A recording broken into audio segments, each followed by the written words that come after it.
Sesosok satwa bertubuh besar dan panjang tampak sedang melingkar di balik bebatuan gua. Tak salah lagi, piton reticulatus berukuran cukup besar terlihat sedang menghindar dan berusaha menyembunyikan diri dari saya. Lihat, ternyata seekor senja kembang berukuran besar. Lihat. Piton penghuni gua tidak sereaktif piton yang saya temukan pertama di luar tadi. Dikarenakan piton yang satu ini sepertinya baru menelan makanan sehingga ia tidak banyak bergerak. Karena jika terlalu banyak bergerak atau beraktivitas, makanan yang sudah ada di dalam perut bisa keluar kembali. Bagian perut ular ini besar dan mungkin ular ini habis memakan sesuatu, seperti memakan musang ataupun burung yang besar. Lihat itu, kepalanya sudah siaga dan siap menyerang. Ular ini sangat menyukai tempat-tempat lembab, apalagi berair. Sekarang lihat, tubuhnya direndam sama dia dibawa di dalam air. Ini gunanya untuk mendinginkan suhu tubuhnya yang memang panas setelah dia berkelahi dengan mangsanya. Lihat ini bagian perutnya. Bagian perutnya ini sangat besar. Biasanya setelah makan, ular ini akan lebih tenang dan tidak terlalu agresif. Lihat itu, dia membuka rahangnya. Walaupun tenang tapi tetap aja, namanya ular tetap ular. Dia langsung nyerang ketika merasa terganggu. Panji sudah sangat sering menemukan ular ini, jadi Panji tidak akan menangkapnya. Sekarang lebih baik Panji akan keluar dan meninggalkan ular ini di sini. Karena perlahan napas Panji semakin habis, oksigennya semakin tipis. Kita harus cepat-cepat keluar. Ayo.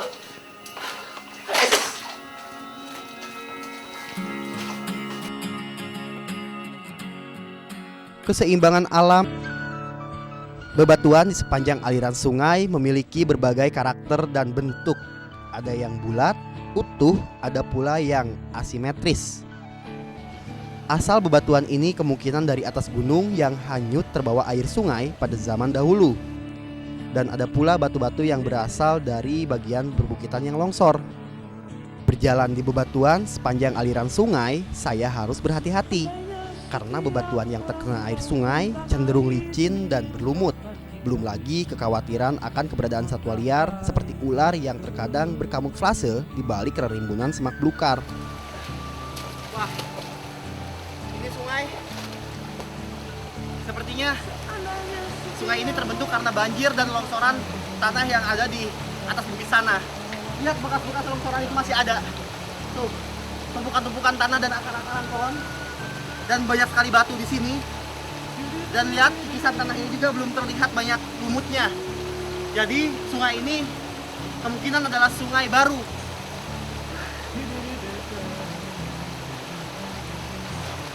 Dengan adanya lokasi seperti ini, kemungkinan lokasi ini adalah habitat bagi satwa liar. Mulai dari amfibi hingga reptil menyukai daerah seperti ini. Air yang melimpah menjadi daya tarik bagi setiap satwa, seperti piton molurus di atas batu ini. Daerah aliran sungai merupakan tempat kesukaan ular piton molurus karena suhunya yang sangat lembab dan selalu basah. Di tempat seperti ini, piton molurus bisa berkembang biak dengan sempurna. Piton molurus yang baru berumur beberapa bulan ini rupanya terpisah dari induknya dan keluar jauh dari sarang. Naluri piton molurus sebagai ular yang suka di daerah berair membawa ular ini hingga berada di sela-sela bebatuan sungai. Saat ini, sanca bodo atau piton molurus merupakan ular yang sudah terancam punah karena hari demi hari populasi ular ini di alam itu makin menurun karena banyak diburu. Lihat saja warna kulitnya yang sangat cantik ini. Ini menjadi incaran bagi setiap orang yang akan memburunya karena kulitnya ini dapat dijadikan kerajinan seperti tas, sepatu, ataupun baju. Bagus banget kan? Panji akan lebih senang jika melihatnya hidup dan besar di habitat aslinya. Maka dan biarkan dia mencari makan di sekitar sini. Oke kawan. Oke, guanya ada di sebelah sana. Ayo kita ke gua sekarang.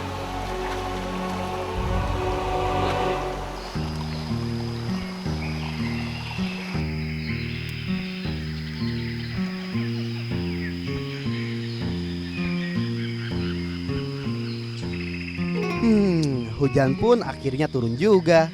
Kawasan hutan ini memang merupakan daerah bercurah hujan tinggi. Namun hujan tidak menjadi halangan bagi saya untuk meneruskan perjalanan masuk ke dalam hutan sana.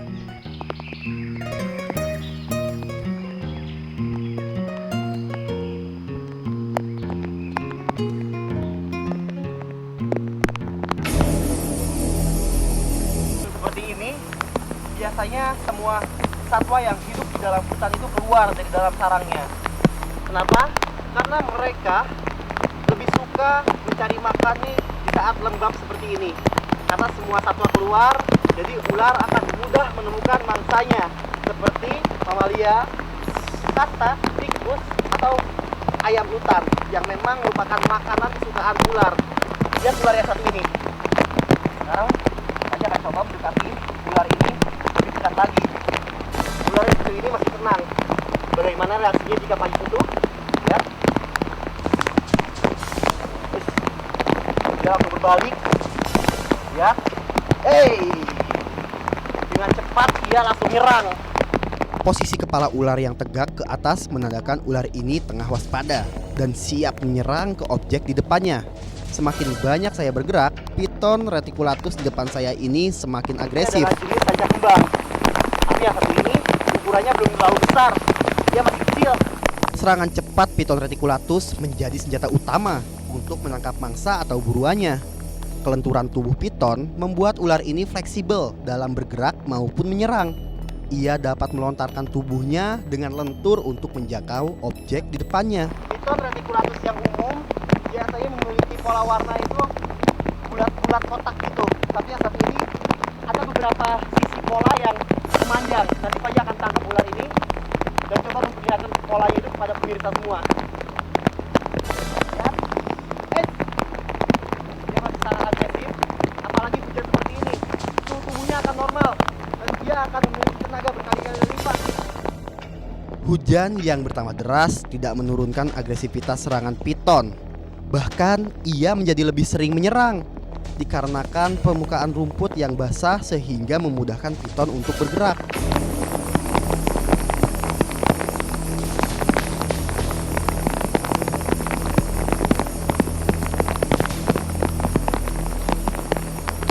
Nah, inilah pola warna yang Pak dimaksud. Ya, perbedaannya adalah mulai dari ekornya ini, warna coklat mudanya ini hanya sedikit dan dilingkari warna hitam. Tapi mulai dari sini sampai ke depan sana, warna coklat ini memanjang, panjang sekali. Mulai dari sini di bagian tengah tubuhnya juga ada panjang tuh. Ini dinamai oleh pecinta reptil itu biasanya disebut semi stripe. Biasanya ada yang full stripe. Full stripe itu warna coklat mudanya ini mulai dari ekor sampai kepala itu memanjang semua full. Dan itu merupakan ular yang sangat bagus dan cantik dan banyak dicari oleh orang untuk dijadikan koleksi dan juga dipelihara di rumah. Lihat, sangat ganas sekali. Ular yang sangat ganas ya.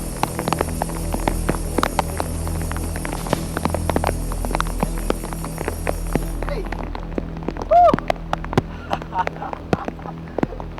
Oke, Panji rasa Panji harus cepat-cepat ke dalam hutan karena ini masih kawasan hutan industri dan di seberang hutan pinus ini di sana itu adalah hutan perbukitan yang memang benar-benar asli hutan di daerah ini. Ayo kita ke sana cepat-cepat.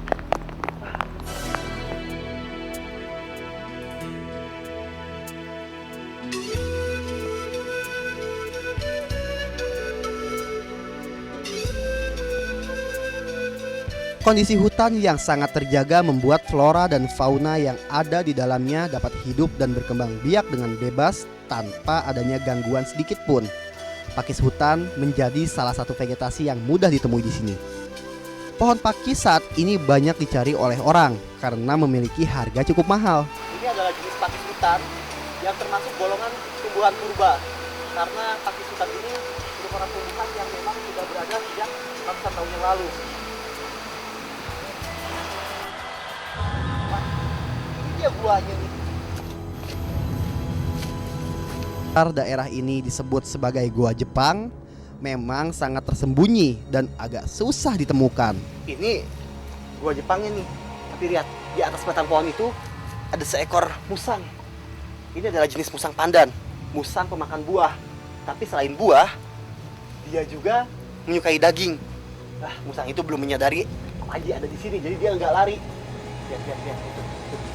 Dia konsentrasi dengan apa yang dia cari. Ya, dia lagi makan tuh, lihat. Tuh, dia makan daun. Setelah beratus-ratus tahun tidak lagi dihuni dan didatangi manusia, lobang-lobang gua akhirnya menjadi tempat persembunyian satwa-satwa liar. Musang menjadi satwa pertama yang bisa saya temukan di pintu gua. Sekarang perlahan kita masuk ke dalam gua dan kita cari ada apa di dalam sana.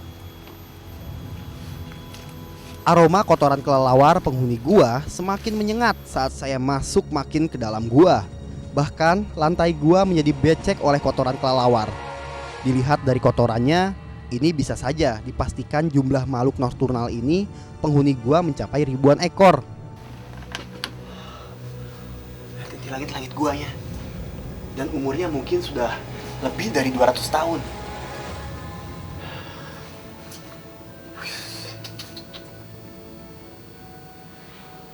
Gua ini sangat kokoh dan kuat.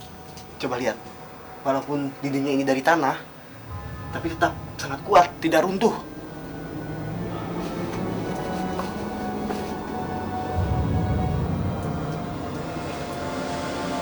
Gua ini panjangnya hampir 100 meter ke dalam sana.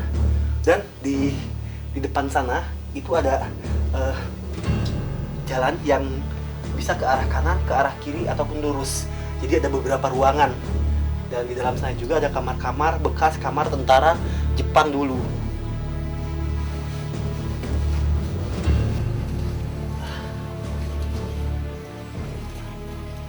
Sekarang Panji ada di simpang 4 gua Jepang yang ada di Ciberem ini.